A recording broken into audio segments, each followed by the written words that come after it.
Bonjour à toutes et à tous, Nicolas donc de la chaîne Philosophique, une nouvelle vidéo, donc ça fait pratiquement un mois. J'espère que vous allez bien, sagesse, namasté. Donc on va aborder donc aujourd'hui une philosophie issue de l'Asie, donc le taoïsme et en particulier Lao Tzu, la philosophie de Lao Tzu, du Tao Te Ching, donc un des pères fondateurs, on va dire, des textes anciens au 5e siècle avant notre ère du taoïsme, donc tout ce qui est yin, yang. Son ouvrage sur le Tao Te Ching, ou Tao Te Ching, il y a plusieurs prononciations, mais je rentrerai plus en détail. Donc la voix, la vertu, la sagesse.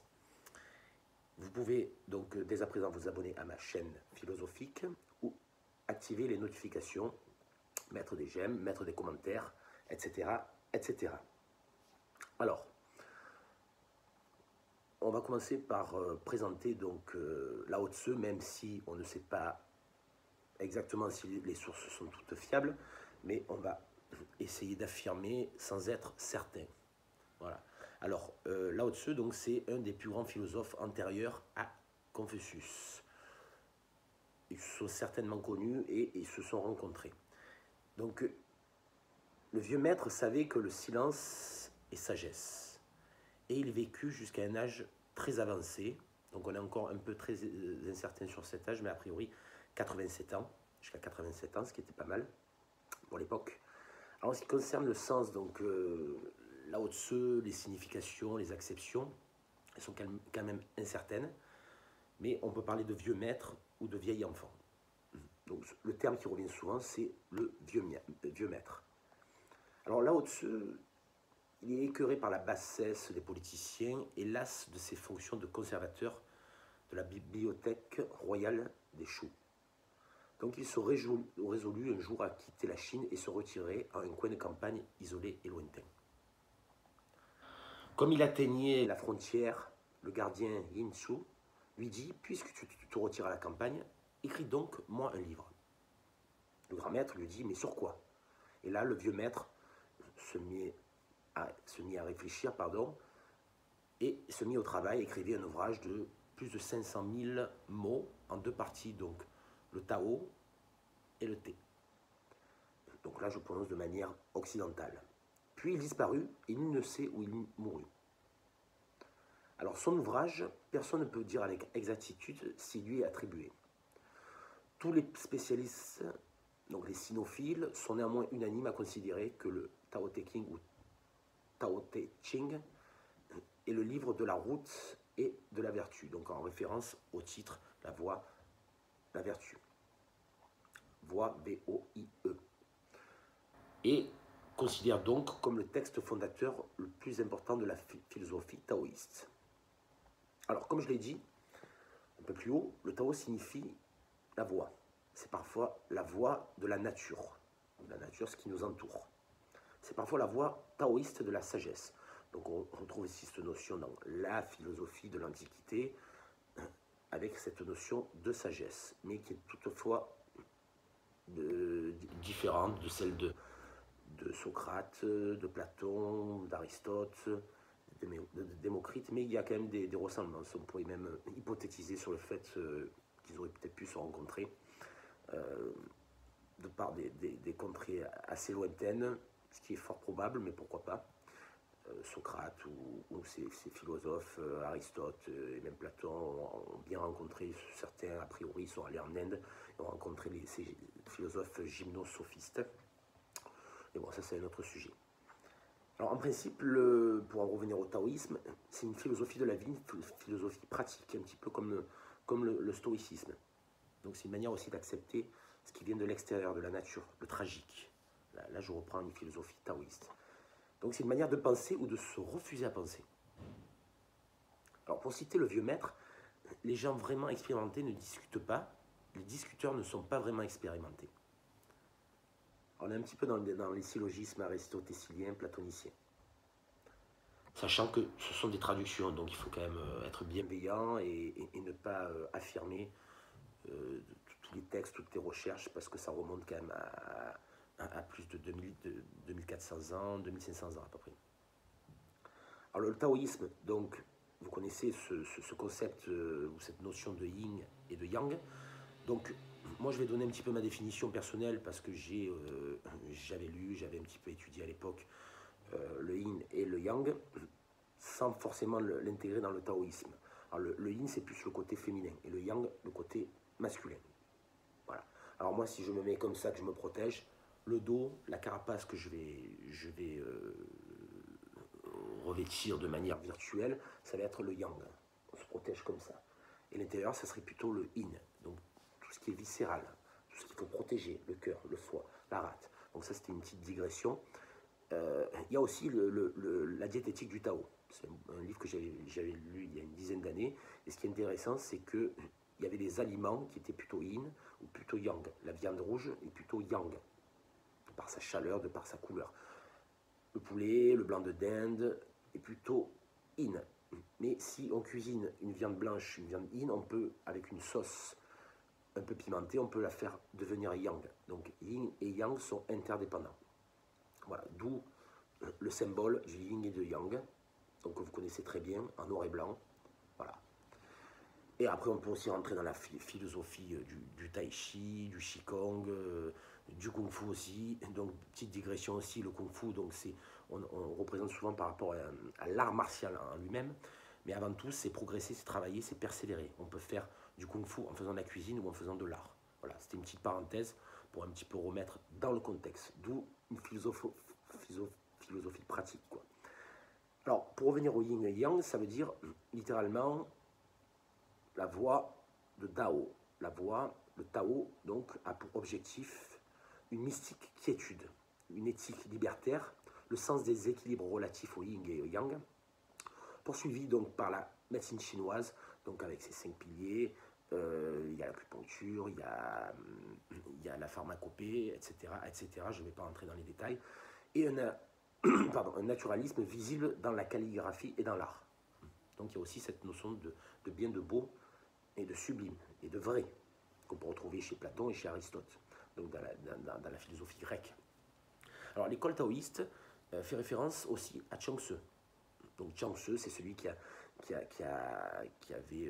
c'est un écrivain, un philosophe, et qui avait beaucoup écrit, beaucoup étudié, donc c'est un petit peu après quand même Lao Tzu, et de ce fameux Tao Te Ching, qui est devenu Tao Te Ching, et donc qui eurent, et encore aujourd'hui, une grande influence sur la pensée chinoise, et même occidentale, avec des thèmes donc récurrents comme la critique de la pensée dualiste, de la technique, et de d'autres thématiques. Donc le Tao Te Ching de la morale, donc il y a aussi le Tao Te Ching de la morale, une éloge, le Tao Te Ching fait une éloge de la nature, je vous lirai quelques extraits tout à l'heure du Tao Te Ching, donc une bonne centaine de pages, très facile à lire, mais c'est quelque chose qui se relie. Donc comme je disais, une éloge de la nature et de la spontanéité. Alors, ce qui fait la pierre angulaire aussi du taoïsme, c'est les 5 éléments. Donc le feu, l'eau, le bois, le métal et la terre.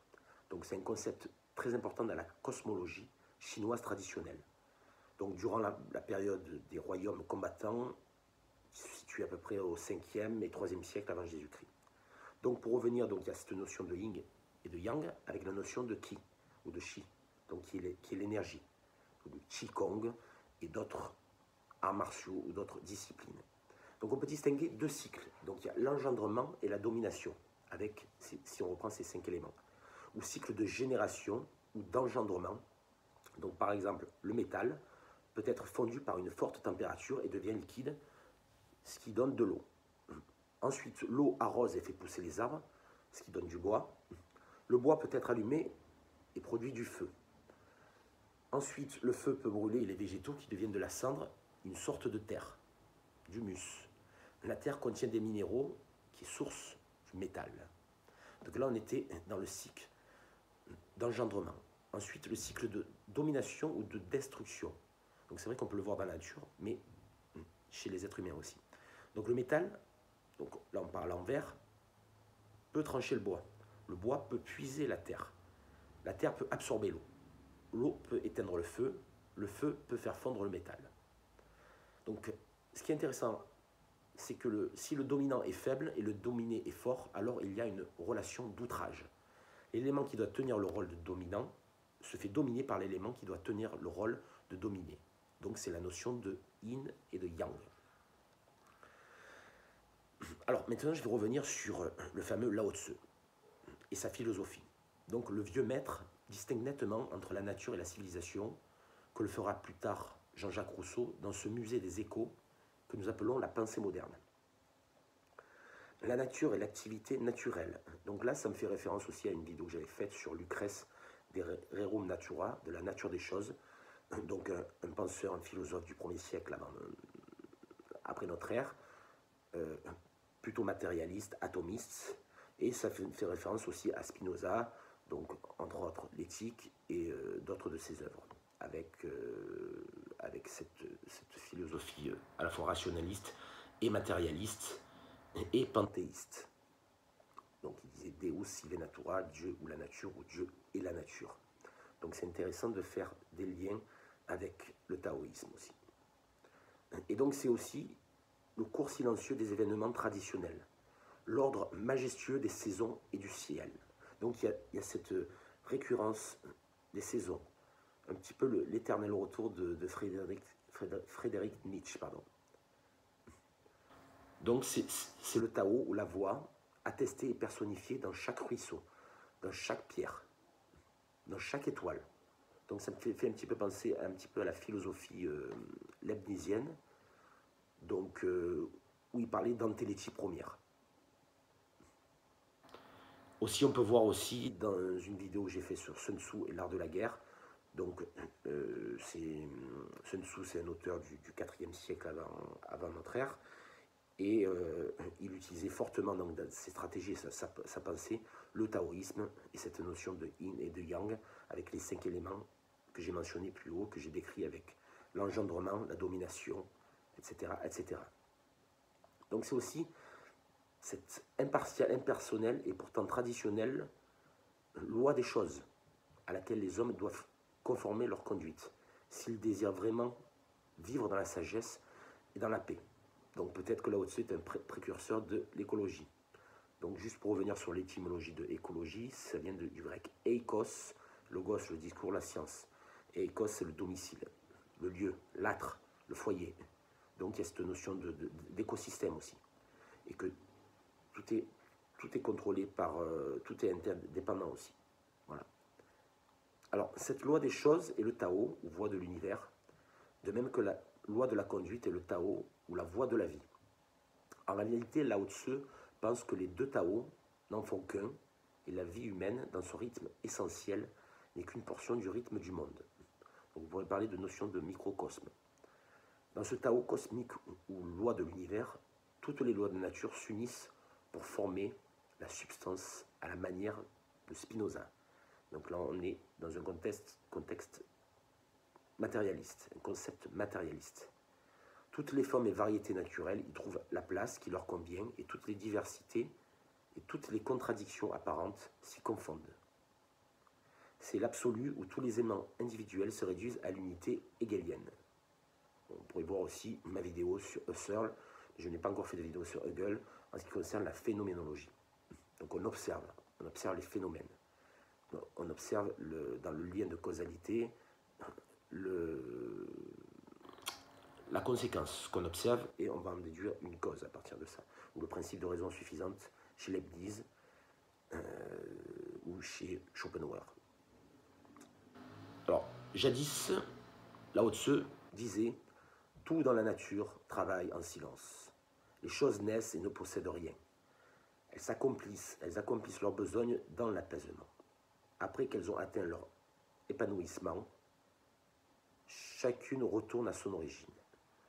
Retourner à son origine, cela signifie se reposer, remplir sa destinée. Ce retour est une loi éternelle. » Donc, ça peut faire référence à Nietzsche avec l'éternel retour.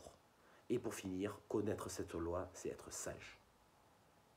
Donc là, on revoit aussi un petit peu dans l'épanouissement, cette notion d'ataraxie qu'on retrouve chez les épicuriens et les stoïciens, et aussi cette notion d'aponie, donc au repos de l'âme et au repos du corps. Et aussi cette matière ou cette substance qui qui est sempiternel. Donc comment parler Anaxagore. Voilà, donc je vais terminer avec un petit extrait qui est intéressant sur le Tao. Donc le Tao est tel un puits, sans cesse utilisé, mais jamais tari. Il est comme le vide éternel, empli d'infinies possibilités. Il est caché, mais toujours présent. Je ne sais qui lui a donné naissance, il est plus ancien que Dieu. Le Tao ne prend pas parti. Il donne naissance au mal comme au bien. Le maître ne prend pas parti. Il accueille les pécheurs comme les saints. Le Tao est comme un soufflet. Il est vide mais infiniment capable. Plus tu l'utilises, plus il est fécond.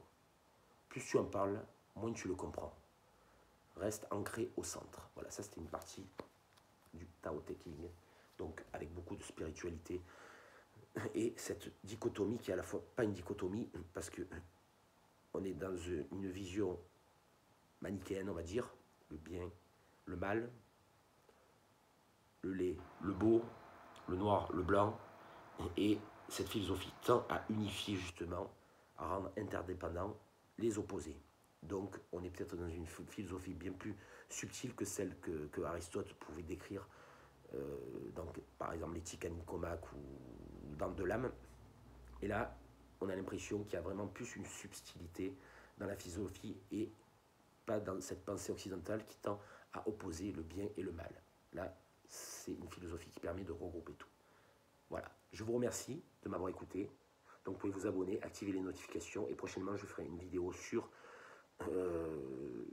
la philothérapie et la thématique, ça sera une surprise mais qui intéressera tout le monde. Je vous souhaite une très belle journée et je vous dis à très bientôt sur la chaîne philosophique. C'était Nicolas. Merci, au revoir.